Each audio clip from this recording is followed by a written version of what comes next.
Welcome to Fine Tuning with Drew Taylor, your one-stop shop when it comes to animation news and commentary.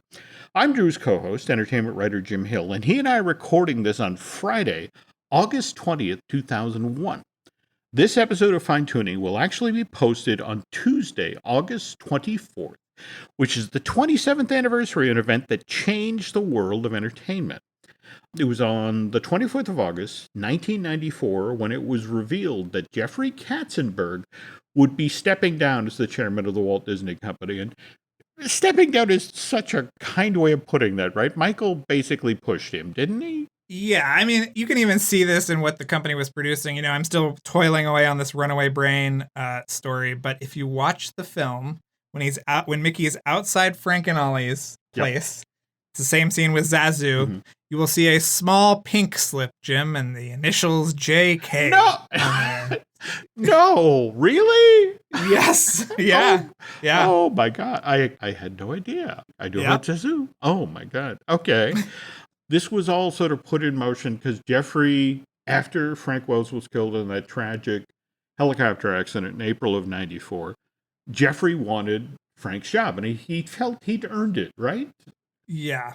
There's a lot of stories about how pushy he was. The way it was always explained to me is that Michael has quadruple bypass July 17th of that year. And his doctors are like, okay, so in order to recover this, you have to have as little stress as possible. And this is when Jeffrey is calling him, how are you doing? And hey, can we talk about that Frank thing? And which I guess infuriates Michael's wife, Jane. She was a big part of Jeffrey sort of getting pushed out. There's a lot of people that Jeffrey annoyed over the course of his career, and one of them is Robin Williams, and we will talk at length about that on the second half of today's show. But first, the news, and news portion of today's Fine Tuning is brought to you by Storybook Destinations, trusted travel partner of the Jim Hill Media Podcast Network. For a worry-free travel experience, please book online at StorybookDestinations.com. Okay, last show, we talked about how Hotel Transylvania, Transformania, Sony Pictures Animation had pulled it off of its October 1st release date, and it looked likely that it was going to wind up at Netflix, which made sense, given the Wish Dragon from Sony Pictures Animation ended up over there, Mitchell's versus the Machines, which you and I both love, and Vivo. So were you surprised to see the stories in the trade about the Amazon deal, which I guess hasn't officially closed yet?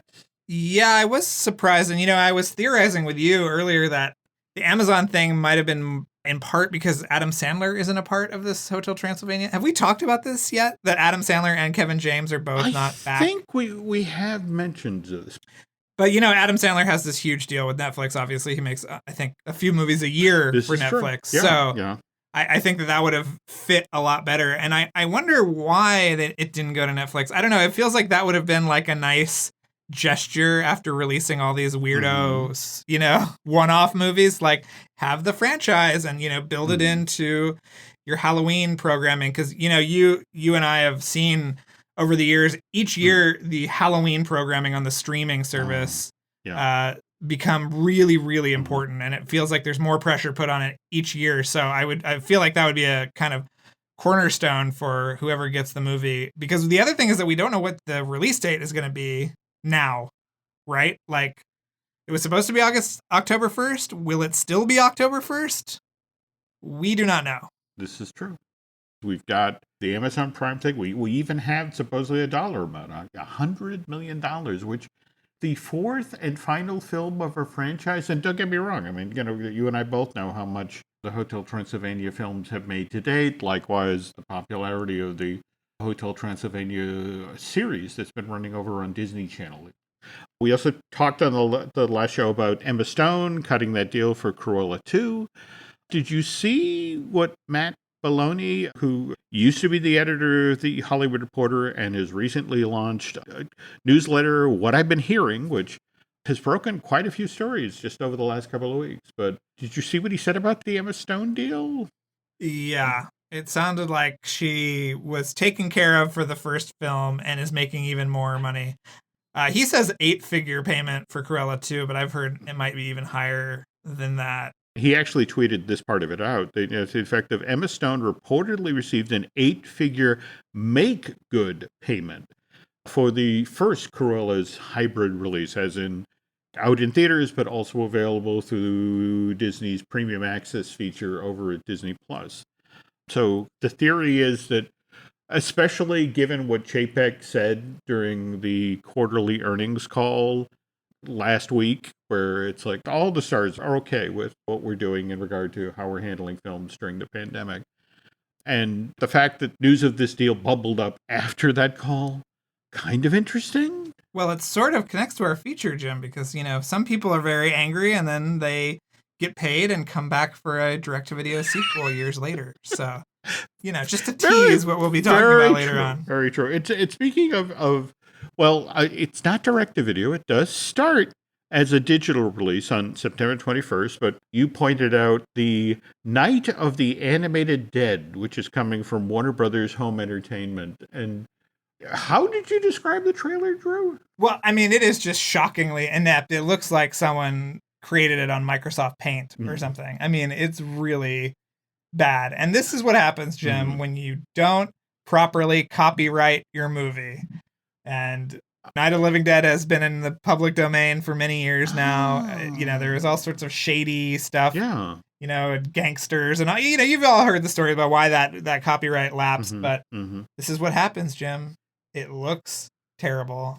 The original George Romero film from October of '68 doesn't look all that great either. Could this be a style choice? No, because I will say the first one has grit, it has texture, it has a sense of reality, and if you have picked up the great Criterion Blu-ray that they put out a couple years ago, there is a lot to appreciate about that cinematography, and a lot that cinematography is sort of established going forward, and the way that these zombies are presented and everything else. And this movie just looks crummy, I gotta say.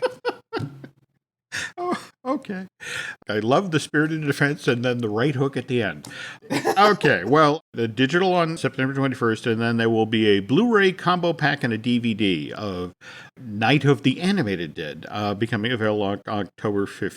I'll put it in your Halloween basket, Jim. I'll put it in your Halloween basket. Again, I have issues with zombies, which, again, my daughter loves to exploit. On the other hand, something that I thought has looked great since they put the title sequence out, and they've recently put out a great introductory scene, but The Ghost and Molly McGee, which we now have at a launch date, it debuts on the Disney Channel on October 1st, so please note that. On the other hand, we have come to the end of yet another season of Rick and Morty, but this time around they're going to go with an hour-long finale for season 5, and that's on September 5th.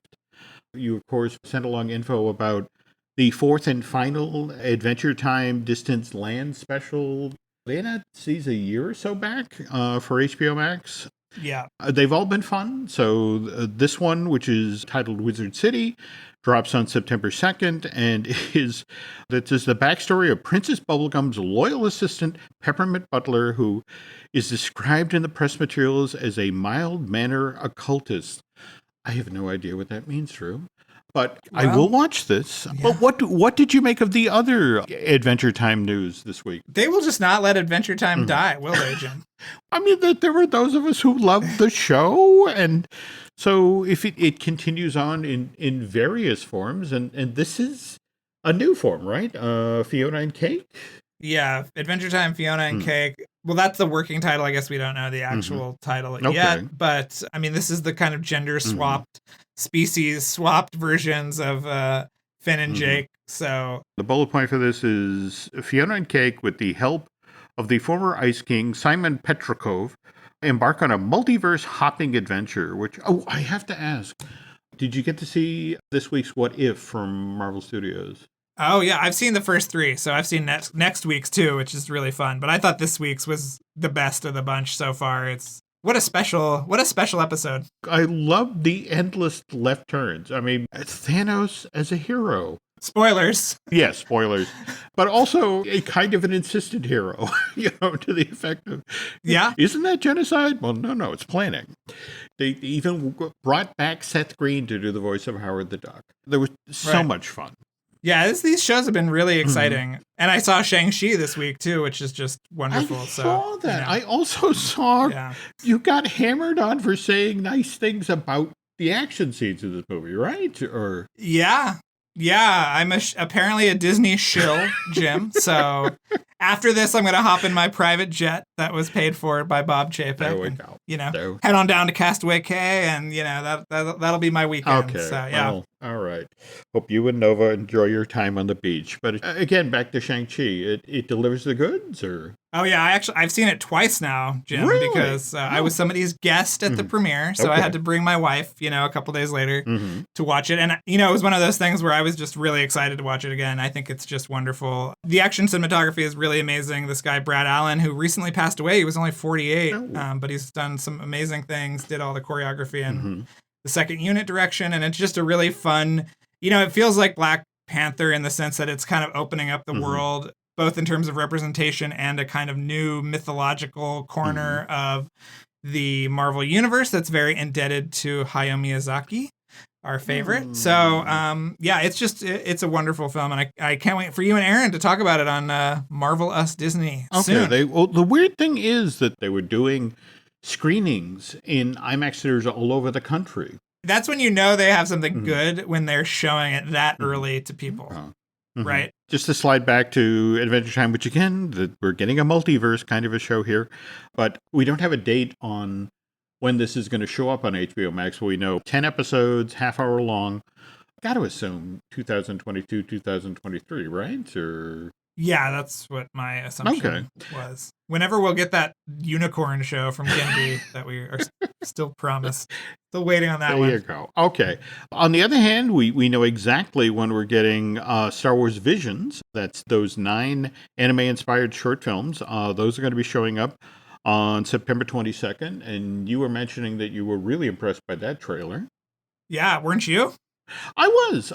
I love the fact that they do seem to bounce around the style, especially coming on the heels of how well season 1 of Bad Batch finished. It's just sort of like, I love the fact that they're doing what they're doing with the franchise and using animation as a way to sort of stretch the canvas.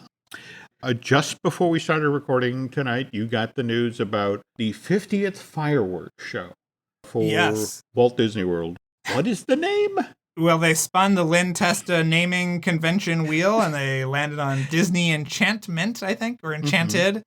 And what was interesting, and why I'm bringing this up now, is that it's sort of a tribute to animated movies, which is weird because I think that one at Disney Studios is also a tribute to animated movies. But all the movies that they shouted out, with the exception of Alice in Wonderland, which, you know, that I think is just because it's celebrating the 70th anniversary this year. But you know, it's all Onward, Soul, Wreck-It Ralph, Frozen, obviously, Moana, obviously, Onward. It's just it's all recent animated movies. So how better to celebrate the 50th anniversary of one of the most amazing technical and entertainment accomplishments on Earth than by just running clips of a bunch of recent movies you've already watched 1,000 times on Disney Plus. Don't hold back, Drew. Tell us how you feel. Well, you know, it's sort of interesting that these fireworks shows have kind of been homogenized into one thing, just like the parks have kind of been homogenized into one thing down there, because there's no real distinction between them. I mean, we know that the Illuminations replacement is going to have clips from things. I mean, I remember you telling me that years ago, that they were going to sort of cue off of the country, movies that are set in the countries that are represented. And it's the notion that people go to Walt Disney World because of the characters. And these are characters that Disney has and Universal doesn't have and SeaWorld doesn't have. Speaking of which, though, did you see just this week they did the construction walkthrough for the Florida media for the expansion of the Legoland Resort in Florida for the Peppa Pig park? I did. I saw a lot of middle-aged men look very excited to interact with a 18-year-old college kid dressed as Peppa Pig, and I thought, please don't let that be me one day, Jim. That's what I said. You didn't enjoy everyone in their bright pink construction helmet and their bright pink safety vest? I thought, Jim, maybe the quarantine has just changed my priorities a little bit, but I just thought, good Lord, get out of that dirt pit and leave that pig alone. And there's our first official piece of merch, Drew. We need that in a t-shirt today. All right. Get out of that pit and leave that pig alone.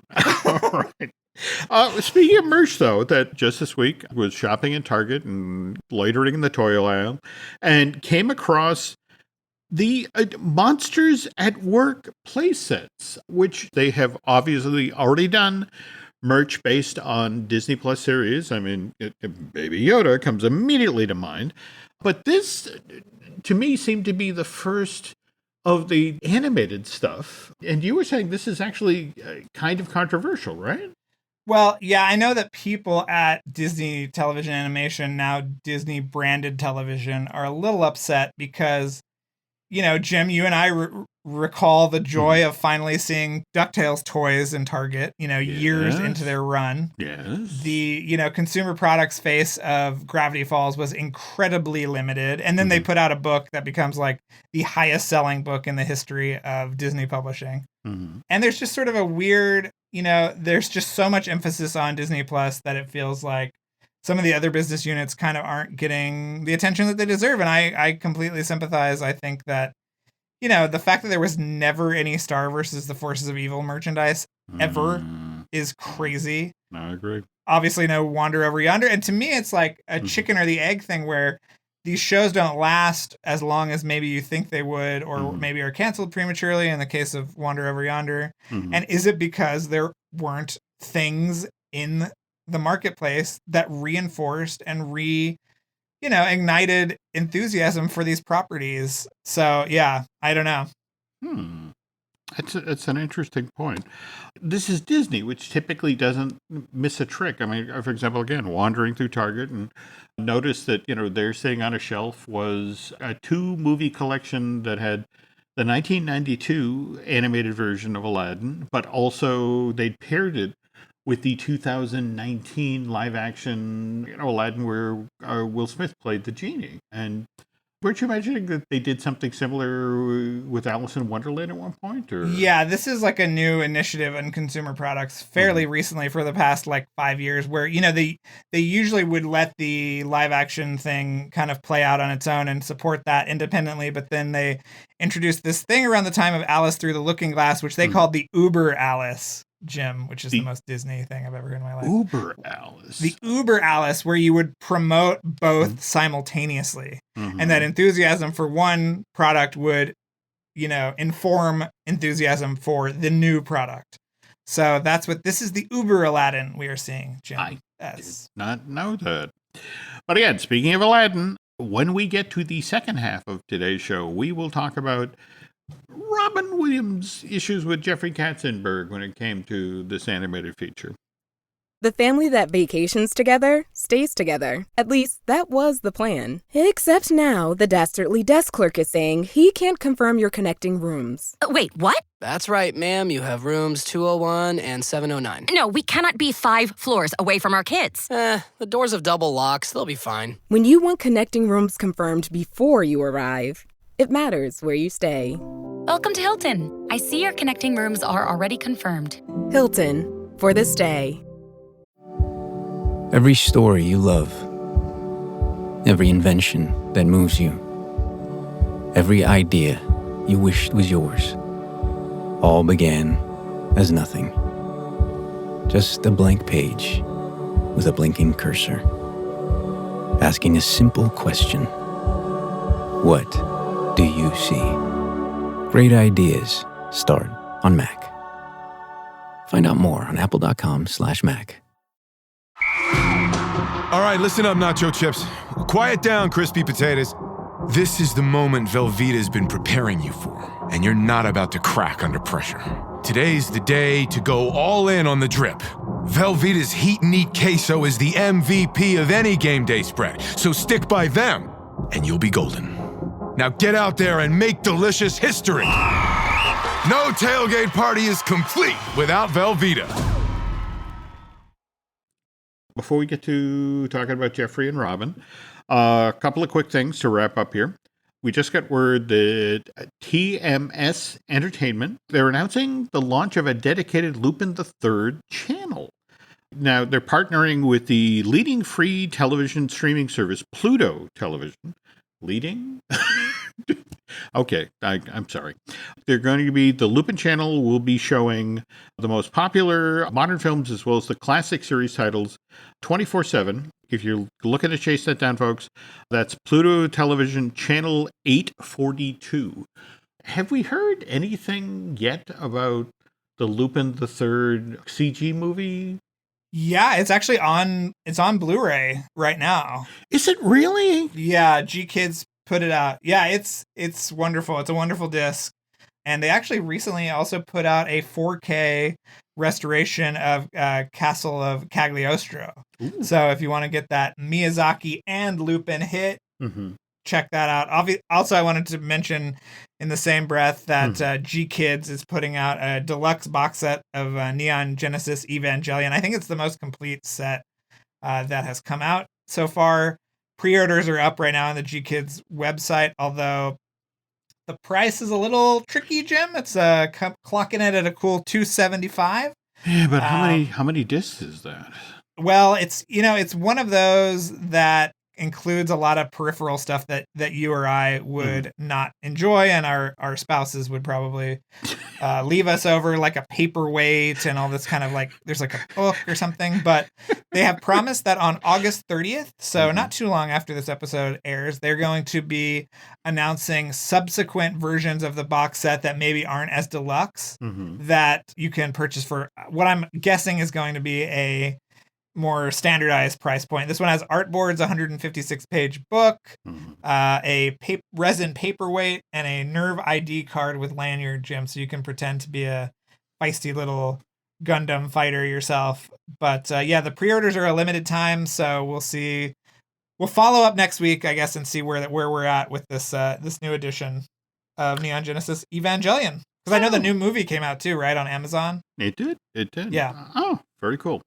Okay, I wanted to give credit to the folks over at the GHZ podcast who recently had Pat Casey on, and he's the co-writer of Sonic the Hedgehog movie. In fact, he's also working on the sequel now. But he also got called in by the folks at Warner's when they were getting the Tom and Jerry movie ready to go. And Pat had this wonderful story, which the folks over at Cartoon Brew shared earlier this week. But basically, they talked about how Pat gets called in to have a meeting with the producers of the Tom and Jerry movie. And they said, how do you make a Tom and Jerry movie? So Pat goes, well, the main thing is that this is Tom and Jerry. They have to be the main characters that someone asked what the movie about. It has to be, it's about a cat and a mouse who are trying to kill each other. You can have some human characters in it, and they can have the stuff going on, but they cannot be the protagonists. And the producers, the Waters, are like, well, get the hell out. That's not what they wanted to hear. And it's just sort of like, you hear that, and then you look at the movie, and it's kind of the Kevin Smith giant spider story. Right. You remember that about the Superman movie he was going to make with Nicolas Cage, wasn't it, and Tim Burton? Yeah, I think it was Peter Gruber, right? Was the one insisting that the spider was there.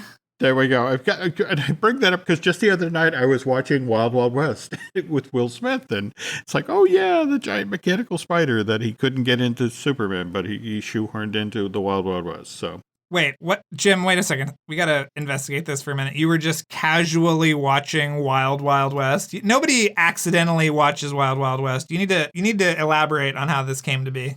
Here's the thing. All right, I have a copy of the original script for Wild Wild West. The original casting for this movie was George Clooney as James West. Then it was Kevin Spacey as Artemis Gordon. And then the truly killer idea was, the Ulysses S. Grant character in the film?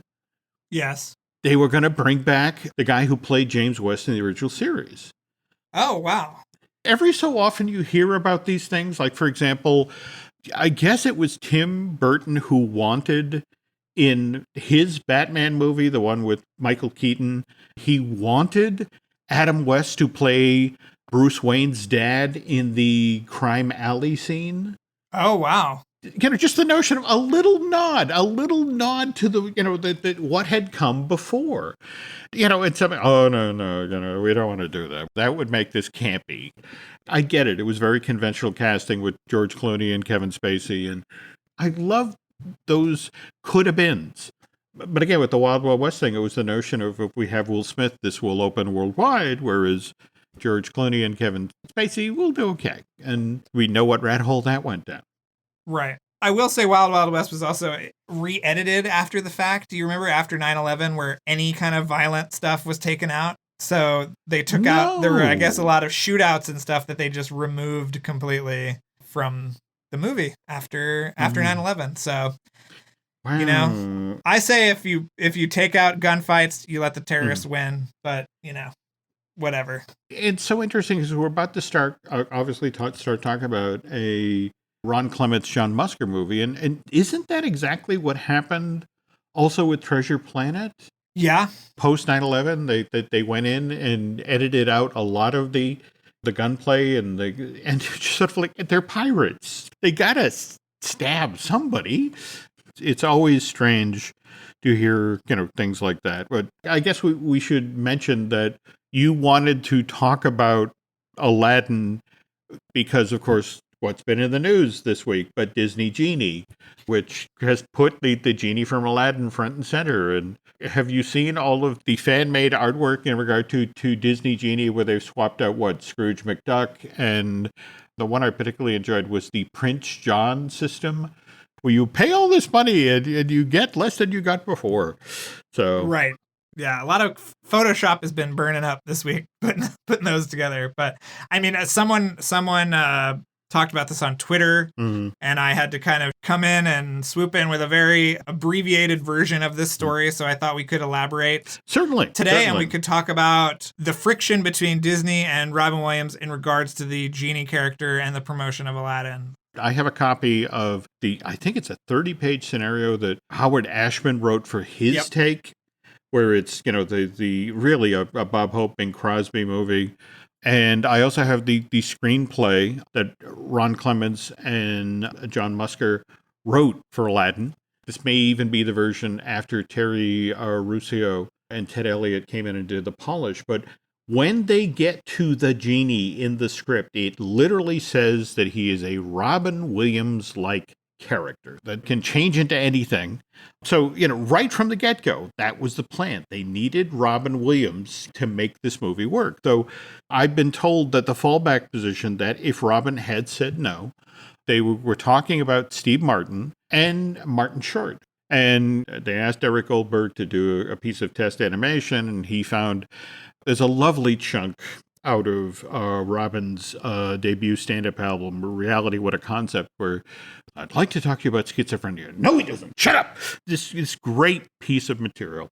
Eric animated that as the Genie growing two heads and arguing with himself, and they actually met with Williams on the set of Hook. Didn't they? Did they go over there and basically make the pitch to him there? He was probably just happy to not be shooting Hook. Maybe a little misplaced enthusiasm there. The poor man spent a lot of time in a flying truss. Yes, that's true. So, all right. Well, yes. I mean, Williams was initially enthusiastic, but he had conditions, right? He would agree to do this film, but he had also agreed at this point to do toys for Barry Levinson, right? Yeah, and you brought up the fact at this point he had a relationship with Disney. He was one of the kind of actors who had maybe overshot their prime a little bit, and Disney was kind of getting him on the cheap for interesting projects that would kind of build him back up, right? Yep. So June of '89, we had Dead Poets Society.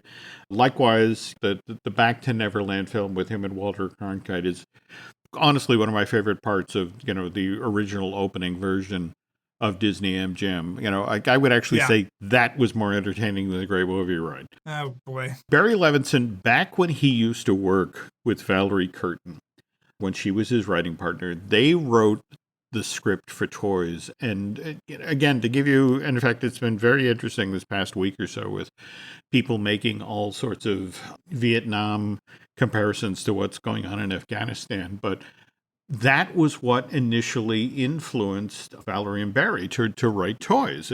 What was going on with the military-industrial complex, and he thought this was, a perfect target for satire. But that script, I remember when I was running a theater in 78, when I was in college, and reading in the trades about Barry Levinson and Valerie Curtin's toys and how everyone's excited about this script and they're trying to cast it and get it, set up at a studio. And it kept falling apart because it was so stylized. And finally, after Good Morning Vietnam, Williams was a big enough star again. It's like, I got a name. And more to the point, I've got somebody who's associated with comedy that I can get toys made. And so it was set up at Fox, wasn't it? Yes. It was produced by Levinson's production company, which is called Baltimore Pictures. Surprise, surprise. But yeah, it was set up at Fox. Yeah. And it was just one of these things where Robin was, I guess, where it's like, okay, I will do this as my side project, but this is my primary focus. And didn't he lay down terms about marketing and stuff like that out ahead of this as well? Or yeah, well, I think it was mostly because the two movies were coming out so close together, right? He didn't want his name or likeness associated with any of the advertising or marketing materials. And I think he did, right? He didn't do any press either, right? No. And I've got a copy of the first making of book, and it's fascinating how they don't identify Robin in the book. They refer to him as the gentleman who's the voice of the genie and, wonderful comic talent, but, don't say his name, which I thought was really strange. But they laid down terms to the effect of, when it came time to make the movie posters and that sort of thing, that Robin could only be featured in like a quarter of the poster, which, again, if you remember the original Aladdin poster with the giant genie sort of looming over the rest of the cast, and isn't he holding the city of Agrabah in his hands with the rest of the cast sort of looming around her? Well, that was the one sheet. The teaser poster, which is what I always remember and I think was way cooler, was just the hands gripping the lamp. Do you remember that? There you go. That was really cool. And that had no genie in it. No, absolutely not. But Katzenberg honored the language of the deal to the effect of, well, you said you could only be in a quarter of the poster. And it's like, well, he's the biggest thing in the poster, but he's only in a quarter of the poster. And right. But then, of course, there were those bus shelter versions of the poster where it was the genie's image as if he was squished between the two pieces of glass. But Williams was absolutely furious. He felt that Disney did not honor what they agreed to. And when Aladdin came out in November of 1992, it's a smash hit. Beauty and the Beast had come out the year previous and had broken all sorts of records, and the first animated film ever to be nominated for a Best Picture. And now here comes Aladdin, and it's smashing all of Beauty and the Beast records, and everyone's talking up that this is the greatest Robin Williams performance ever, which also kind of offended him because it's my voice, not. And I guess also we should talk about how Robin almost quit the film very early on. This is the story that Eric Goldberg tells. It's right after March of 1991, which is when we sadly lost Howard Ashman. And here's Alan Menken, who's writing herd on the recording of the score for the film. And he's decided that to honor his late partner, that the score for Aladdin is going to be perfect. And so here comes Robin Williams in to sing Friend Like Me. And Alan is having him record and re-record because he gets a word wrong or that sort of thing. And Robin is starting to get really frustrated because he's being forced to technically sing this song as opposed to do a performance. And finally, it's Eric Goldberg who's there, who takes Robin aside and has actually done some drawings. Like, okay, so this is when you're Arnold Schwarzenegger, and this is when you're Groucho, and this is different characters you're playing the number, and gives him sort of the rocks in the river to hit. So if you enjoy the original version of Friend Like Me in the film, the way it's sing it, you don't necessarily owe that to Alan Menken. You owe that to Eric Goldberg, or that's the story that Eric tells. So let's talk about what happens when you get a Robin Williams angry. Well, I want to add that one thing that was also annoying him was that he did do press for toys, and all anybody wanted to talk about was Aladdin. So that was another thing that was getting under his skin. But anyway, I just wanted to add that quickly before we talk about what happened next. Aladdin, in a weird sort of way, kind of blotted out the sun, at least as far as Toys was concerned. I mean, Toys was released to theaters December 19th, which was 3 weeks after Aladdin debuted on November 25th of that same year, and underperformed at the box office. Though I was just reading a story that Toys has finally kind of hit its groove. It's been rediscovered thanks to streaming and that sort of thing. And there's a whole new generation of kids who appreciate, because again, it's kind of a ham-handed satire. I mean, I love the look of it, but it's not exactly subtle. It has a great cast, has an amazing cast. I remember seeing it in theaters, and it was just sort of like, this is the film I've been waiting for since 1978. This legendary script that just didn't play. So Toys quickly falls out of theaters, but Aladdin is getting its praises sung in all sorts of different directions. So here comes the 50th Golden Globes, which are held January 23rd, 1993. I want to say Whole New World took home Best Musical number at that award ceremony and sort of teed up what was going to happen at the Oscars, but nobody had really been honored for a vocal performance up until that point. Right, and still haven't, really. Yeah, the Golden Globes had to figure out what to do in regard to, there was no award to give Robin, so they gave him a certificate that notes a special achievement award. And so Robin comes up on stage and just basically starts riffing about okay, so is this what I turn in later to get the award? And you just get the vibe coming off of him. He is happy and proud that Aladdin is getting the recognition that it is, but he's also frustrated that Toys basically fell off the map. And people are saying, this is your best performance ever. And it's like, it's not me. It's the animators at Disney. But Disney tries to make good with him, right? Yeah. So he got paid $75,000 for the film when his usual fee was $8 million. Oh. This is about on par with how much I get paid, Jim, for my good tweets about Shang-Chi. And, he said that he didn't want to sell stuff. That was another big thing. He didn't want to be in the Burger King commercials or whatever. Yeah. And Disney was initially pretty bullish, and they said he agreed to the deal, and then when the movie turned out to be a big hit, he didn't like the deal he made. So the studio, as a kind of mea culpa, sent him a Pablo Picasso painting, estimated at the time to be worth about $1 million, which he said clashed with his home decor. And Eric Idle, who is Williams' friend, suggested that Williams go on live television and burn it as a protest. Oh, wow. So it didn't exactly smooth things over the way that he maybe wanted that to. But he noted to New York Magazine that when you work for Disney, you realize why the mouse only has 4 fingers, because you can't pick up the check. Which echoes, I don't know if you remember, but around the same time, Alec Baldwin was called Jeffrey Katzenberg the 8th dwarf. Do you remember that? Yes. Stingy? Yeah. Okay. Yeah. Oh. And this gets problematic. Aladdin is this huge hit. It's a merchandising wonder for Disney.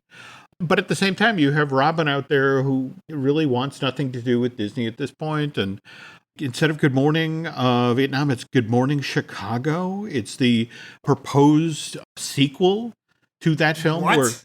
Seriously, I've got the script of this. It is the Adrian Cronauer character is backstage side, but he's broadcasting out of Chicago just as the 1968 Democratic Convention is about to happen with the riots in the streets and that sort of thing. So it's that same character, but because Williams is on the outs with Disney, this doesn't happen. So it's August of 1994. Michael Eisner basically insists that Jeffrey resign. He leaves and goes off. Isn't it? It's October of that year, right? That he and Geffen and Spielberg launched DreamWorks, right? Yeah. Yep. Okay. And is it Roth? Who's the next head of Disney Studios? It might have been Roth. It wasn't Ovitz yet. Okay. There were a lot of people around then, but yeah, I don't remember who exactly filled in for him. Because for a while, wasn't there just nobody there? That yeah. Well, I mean, again, it was a strange time. Ovitz came in the middle of this, and that was a strange, 15 months or thereabouts. But eventually, the new head of Disney Studios reaches out to Williams. He basically publicly apologizes, right?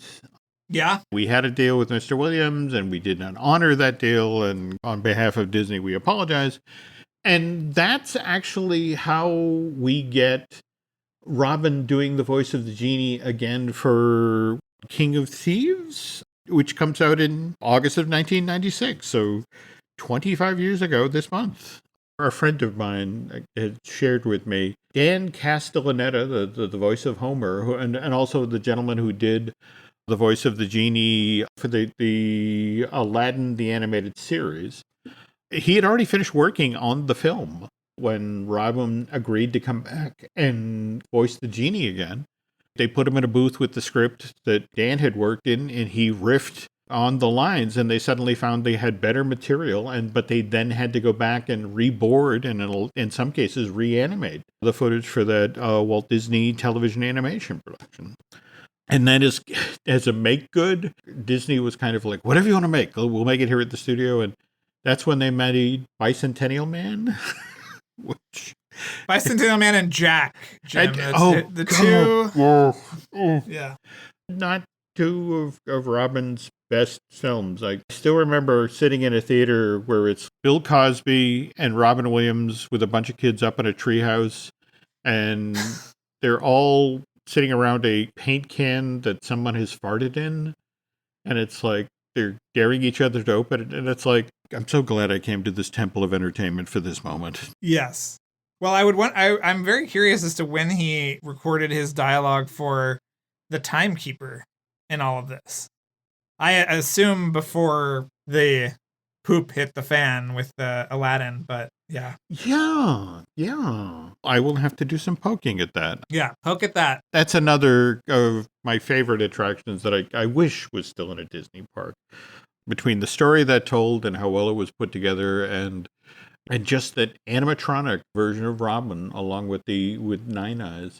That was a great show. It was a great show. Yeah. And speaking of great shows, if you are not listening to the Light the Fuse podcast, you're missing out on so much great Hollywood history. And you get not just stories about films that are made in like the past 10 years. The folks you have on the show, I mean, they go back 2, 3, sometimes 4 decades, and they have such amazing stories. Yeah, I mean, we've been very lucky to talk to who we talked to. This week we talked to Craig O'Brien, which is a really interesting chat. He was the aerial cinematographer for Fallout, so he actually jumped out of the plane. He actually walked backwards out of the plane with Tom Cruise, countless times. So, yeah. Oh my God. Very cool stories. Yeah. Okay.